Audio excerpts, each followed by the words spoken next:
Bonjour. Aujourd'hui, cette étape de trek dans les Annapurna nous amène à l'avant-dernière randonnée avant de passer le col du Sorong à 5416 mètres d'altitude. Donc, aujourd'hui, nous montons de 4000 mètres, Yak Karka, un ensemble de petits établissements hôteliers où il est conseillé de se reposer une bonne journée avant d'aller plus haut, jusqu'à Sorong Phedi à 4600 mètres, voire au-dessus un autre camp supérieur à 4800 mètres, l'altitude du Mont Blanc. Au petit matin, il y a de la gelée blanche, il fait frais, autour des 0 degrés, et je progresse dans un paysage d'automne, avec du givre, de la gelée blanche, sur les buissons qui prennent leur teinte d'automne, teinte rouge, violette, verte. Ici, un petit ensemble résidentiel pour les randonneurs, avec des chalets pour 2 personnes, une tête de yak empaillée, un crâne. Ça fait partie de l'ambiance. Un tuyau qui fait pipi devant 2 chevaux dans leur champ blanchi.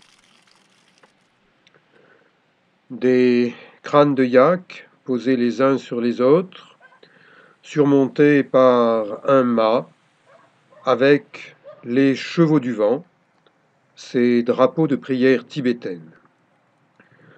Dans cette région du Népal, Annapurna, il y a de nombreux Tibétains installés depuis des générations et des générations.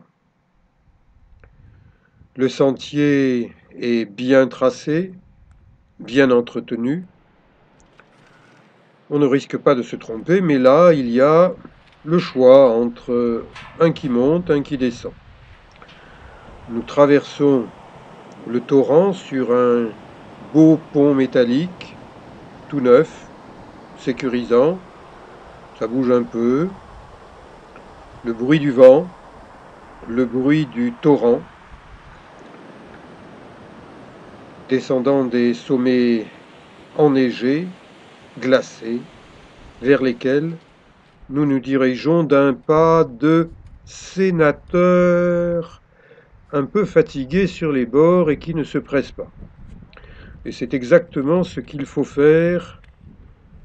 Qui veut voyager loin ménage sa monture, et à moins d'être un aigle volant au-dessus des montagnes, et mieux vaut marcher tranquillement qu'aller vite. Mieux vaut aussi savoir écouter son corps et se dire, ah ben tiens, c'est le moment de recharger mes batteries avec un peu de sucre, un peu de potion magique et quelques vitamines contenues dans ce petit sachet bleu, un peu d'eau chaude, un peu d'eau température ambiante, on secoue, et ça y est, ça permet d'aller un peu plus loin, mais en faisant attention, en levant les yeux sur ce que beaucoup de gens là-bas appellent des blue sheep, des moutons bleus, et qui sont situés juste au-dessus d'une zone d'avalanche de pierres. Donc, cette zone-là, vous avez intérêt à la traverser en faisant attention, éventuellement en marchant plus vite. Et regardez ces beaux animaux. J'avance, je recule, j'y vais pas. Qu'est-ce que je fais? Eh bien, je suis un jeune chamois népalais et je demande à maman, qu'est-ce que je fais? Eh bien, maman, elle dit, écoute, mon grand, si tu veux grandir, tu t'appliques, tu surveilles tes pas et tu sautes. Et voilà le petit chamois qui a réussi un saut surveillé par la grande famille.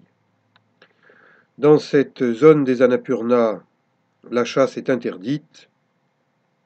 Et donc, on voit des animaux maintenant qui avant fuyaient les hommes. Ils se laissent approcher car ils se savent en sécurité relative. Eux, ils ont le pied sûr, ils sont dans une zone d'éboulis. Les pierres, ça tombe sur les randonneurs n'ont qu'à faire attention et lever les yeux vers les chamois, vers les montagnes, et calculer le moment où on peut passer et le moment où il faut attendre que les pierres soient tombées pour passer avant que les autres ne tombent à leur tour. Donc, cette zone d'éboulis est une zone dangereuse. Le danger, le risque de chute de pierre fait partie du jeu des randonneurs. Il est accepté. Si on a peur de prendre une pierre sur la tête, on reste à la maison, on allume son ordinateur et on regarde les vidéos de gens qui, comme moi, se promènent sans casque, avec une casquette et en surveillant. En surveillant avec un téléobjectif manié à la main, sans pied. Donc désolé s'il y a quelques bougées, mais ça n'est pas si facile de faire rentrer ces animaux dans la boîte à images. Cela, eh bien, c'est un autre groupe situé après le passage où les pierres tombent. Eux, ils sont dans des petits buissons et ils ont davantage de choses à brouter, à pâturer. C'est l'heure du déjeuner. Je me régale à les observer à travers mon objectif photo ciné. Spectacle d'animaux libres dans un espace grandiose, les Himalayas. Le mot Himal signifie montagne. Donc les Himalayas, ce sont les montagnes, comme on dit, les Alpes, les Pyrénées. Ces montagnes-là, elles sont côté Manang, un gros village situé à 3400 mètres d'altitude. Et à partir du moment où on franchit la frontière, on sort du district du Mustang et on entre dans on sort du district de Manang et on entre dans celui du Mustang. Nous y serons demain. Et si vous n'avez pas déjà visité ma vidéo nageur nu en Himalaya, je vous suggère de la voir car peu de gens voient ces lacs situés à côté du col du Torolong et encore moins s'y baignent comme je l'ai fait à la fin de ce mois d'octobre 2019. Là, je me mets sur le côté pour laisser passer des chevaux. Ils connaissent le chemin, mais le chemin est quand même un peu étroit. Si jamais on loupe la marche, le torrent, il vaut mieux ne pas y tomber. Les derniers chamois, je les filme. Je filme le secteur d'en face où il y a un autre sentier. Je regarde les pierriers et je constate que cette randonneuse paraît fatiguée. Elle marche très lentement et il vaut mieux marcher lentement quand on sent qu'on n'est pas au mieux de sa forme, car marcher en montagne autour des 4000 mètres et au-dessus présente des dangers.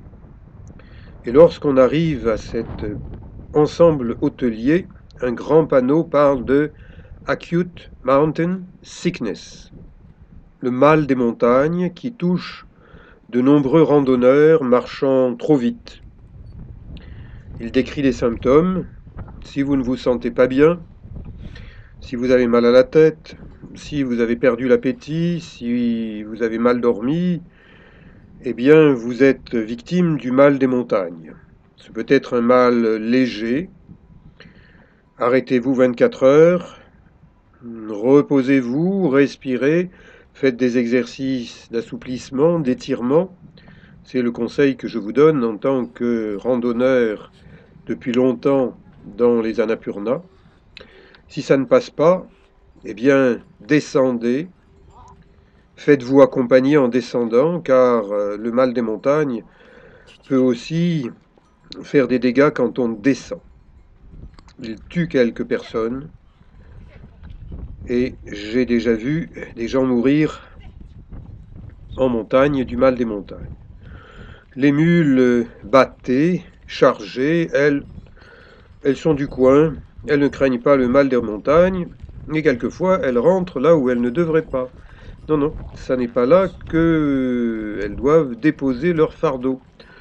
Donc elles sont rentrées, on les fait sortir. Regardez ce porteur népalais, il porte un grand panier d'osier avec un bandeau frontal. Sa force, il la tient dans le cou, dans la tête. Ne copiez pas les gens des montagnes, eux ils sont nés en montagne et vous, vous y arrivez. Et ces cyclistes arrivent du col du Torong, ils ont fait une grande descente, a priori ils savent manier leur monture de métal, et je leur tire mon chapeau, car marcher ça n'est pas facile, mais faire du vélo à cette altitude, vraiment chapeau bas. Je vous invite à découvrir d'autres étapes de mon voyage au Népal en octobre 2019. Il y a une bonne dizaine de vidéos et il va y en avoir davantage. Je vous remercie d'avoir regardé celle-là et je vous dis à bientôt.